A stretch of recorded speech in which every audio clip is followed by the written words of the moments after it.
Antes de hablarte de procesos cognitivos, quiero hacerte unas preguntas muy sencillas. Primero, ¿con qué parte del cuerpo caminas? Exacto, con las piernas. ¿Y con qué parte del cuerpo comes? Muy bien, con la boca. ¿Con qué parte del cuerpo parpadeas? Correcto, con los párpados. ¿Y con qué parte del cuerpo aprendes? Espera, ¿con qué parte creas? ¿Con qué parte comprendes? O una mejor pregunta, ¿con qué parte del cuerpo esperas? ¿Te perdiste un poco? Es normal.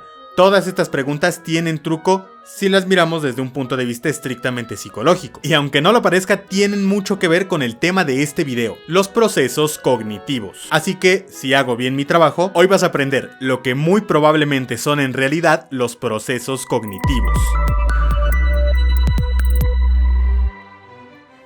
Todas estas preguntas tienen algo en común. Todas incluyen acciones, ¿no es cierto? Pues no realmente, al menos no todas ellas. Eso sí, todas incluyen verbos. Por ejemplo, caminar es una acción que básicamente consiste en mover las piernas para desplazarte y ya está. Parpadear es una acción que consiste básicamente en mover esta cosita de arriba hacia abajo, y así podemos seguir con otras acciones como comer, golpear, hablar, nadar, inclusive tocar un instrumento o manejar alguna herramienta. Todas son acciones específicas y concretas. Son inconfundibles, son siempre iguales y además son perfectamente diferenciables entre sí. Y es que siempre que caminas haces exactamente lo mismo, pero ¿qué haces cuando comprendes? ¿Siempre que comprendes haces lo mismo? Comprender, crear y aprender son verbos un poco más difíciles de ubicar como acciones concretas, ¿no crees? Sabemos que la acción de caminar consiste básicamente en mover las piernas, pero ¿en qué consiste la acción de comprender o la acción de aprender? Puedes comprender un texto científico, comprender el olor que siente una persona, comprender unas instrucciones, comprender las razones por las que te dejó tu novio o novia, comprender un chiste, comprender la gravedad del cambio climático e incluso comprender un problema matemático o comprender el concepto de eternidad,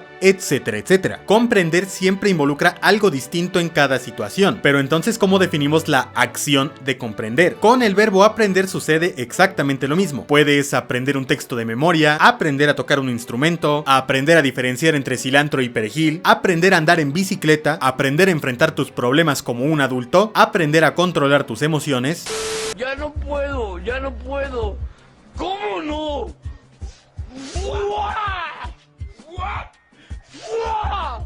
¿Y qué tal el verbo crear? Puedes crear una historia, crear basura, crear lazos de amistad con alguien, crear música, crear una cuenta de YouTube, crear tensión entre dos personas.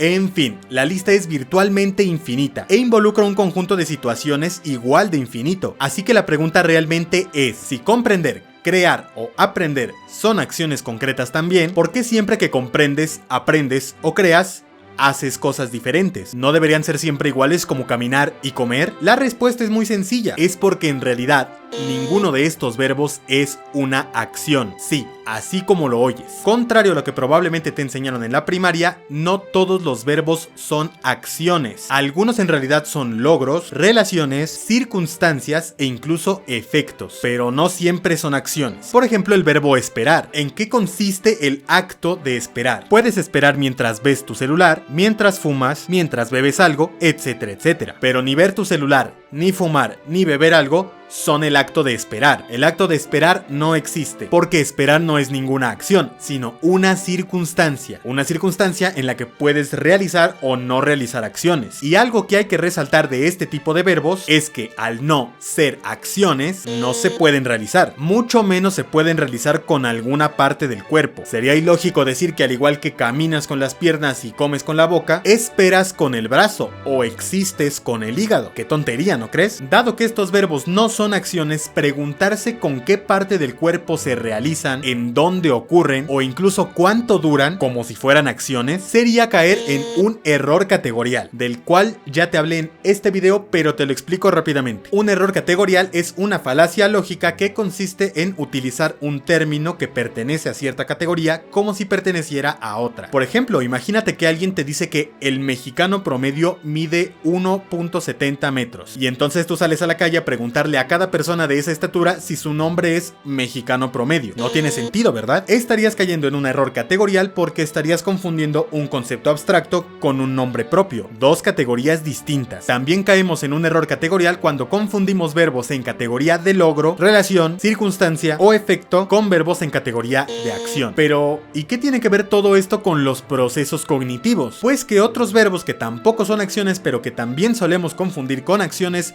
son recordar, sentir, pensar, percibir, imaginar, atender y por supuesto aprender, crear y comprender, entre muchos otros más. Pero espera un segundo, ¿qué no son estos los verbos que solemos asociar con lo que entendemos como procesos cognitivos? Efectivamente, lo son. Y ninguno de ellos es una acción. Como puedes ver, siempre que los usamos en realidad están en otra categoría, dependiendo del contexto en el que se utilizan, por lo que estos verbos suelen ser multívocos y polisémicos. De hecho, su polisemia es tan grande que muchas veces varios de estos verbos pueden estarse refiriendo a lo mismo. Por ejemplo, si le pides a alguien que imagine a su mascota y después que piense en su mascota y después que recuerde a su mascota, lo más probable es que termine haciendo lo mismo las 3 veces, aunque imaginar, pensar y recordar sean verbos distintos. La única diferencia entre ellos suele ser únicamente lingüística, pero no una diferencia real, empírica, porque el evento es el mismo aunque lo llames de 3 formas distintas. Pero espera, ¿y qué no dijimos que estos verbos que no son acciones no pueden realizarse con ninguna parte del cuerpo? Efectivamente, y puede parecer poco, pero esto tiene implicaciones muy interesantes y muy contraintuitivas. Si llegado a este punto has aceptado que existen verbos que no son acciones y que aquellos verbos que no son acciones no pueden ser realizados por ninguna parte o partes del cuerpo, podemos concluir que ninguno de estos verbos puede ser realizado por el cerebro. De hecho, ninguno puede ser realizado para empezar. Vale, por si no lo has entendido, esto significa que no recuerdas, ni imaginas, ni comprendes, ni sientes, ni aprendes, ni creas, ni mucho menos piensas con el cerebro. Vale, si quieres tómate un segundo para que lo dijeras, entiendas, comprendas, asimiles o reflexiones. Pero confundir verbos no es la única manera en la que cometemos errores categoriales dentro de la psicología. Así como existen verbos que no son acciones, también existen sustantivos que no son objetos, pero que a veces tratamos como tal. Sustantivos sin sustancia. Por ejemplo, la libertad no es un objeto, tampoco la bondad, ni el orgullo, ni el amor. Así que si preguntáramos cuánto miden, o de qué materiales están hechos, o qué forma tienen, o cuánto pesan, o qué tamaño tienen, sería caer en un error categorial, porque estaríamos confundiendo conceptos abstractos que no tienen ninguna de estas propiedades con objetos materiales que sí las tienen. Y un ejemplo excelente de esto es cuando convertimos todos estos verbos en sustantivos. Ninguno de ellos es un objeto. Si fueran objetos, podríamos predicar de ellos algunas propiedades que sí tienen los objetos. Por ejemplo, las de este libro, que mide 23 por 15 por 1.5 centímetros, pesa alrededor de 450 gramos, es de color morado con blanco, está hecho de papel y tinta, y dadas sus propiedades físicas puedo meterlo dentro de esta caja. Una caja negra, por cierto. Si este libro no tuviera medidas y no tuviera peso, y además no estuviera hecho de ningún material, me sería imposible meterlo aquí. De hecho, no existiría, así que no lo podría meter en ningún lado. Vale, ¿y qué pasa si queremos medir todas estas cualidades de, por ejemplo, la memoria, o la inteligencia, o la imaginación, o la mente? ¿Cuánto pesan? ¿Cuánto miden? ¿Qué forma tienen? ¿De qué están hechas? ¿De qué color son? Exactamente, no tienen peso,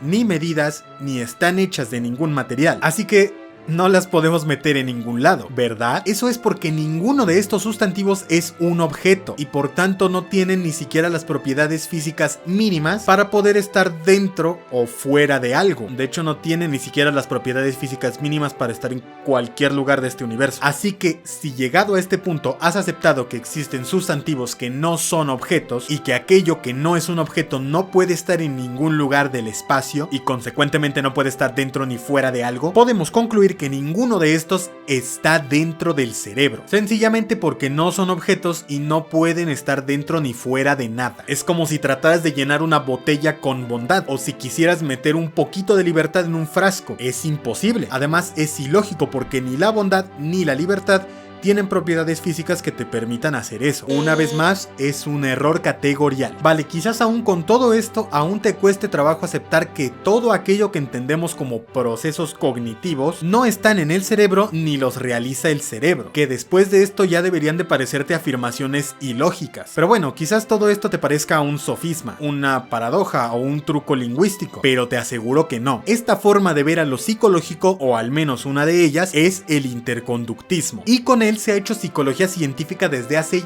varias décadas, sin buscar fantasmas en el cerebro ni aludir a hipotéticas acciones encubiertas. Y funciona. Además, esto no es solo un delirio conductista. Esta tendencia de responsabilizar de todo el trabajo al cerebro ha sido criticada incluso desde las propias ciencias cognitivas. Claro que nosotros lo llevamos un poco más al extremo, pero por ahí vamos. En lo que muchos estamos de acuerdo es en que el cerebro tiene más protagonismo del que debería tener. Y no lo digo por desprestigiar el trabajo que se hace en neurociencia. Su trabajo es muy valioso, pero creo que neurociencia y neuropsicología hacen cosas muy distintas, y tratar de estudiar lo psicológico únicamente desde lo neurológico es como tratar de comprender una serie examinando los componentes electrónicos de la televisión. Pero bueno, yo sé perfectamente que no te he dado los suficientes argumentos para que aceptes mi postura, así que vamos a hacer algo. A lo largo de los próximos meses voy a explicarte en un video individual qué significa para nosotros cada una de estas palabritas en realidad, en esta nueva sección que, como viste al principio del video, se llamará Desmalentendiendo a la psicología. En esta sección voy a intentar convencerte de por qué debemos abandonar este lenguaje mentalista, al menos dentro de la psicología, y por qué los programas de investigación científica interconductuales son efectivos, heurísticos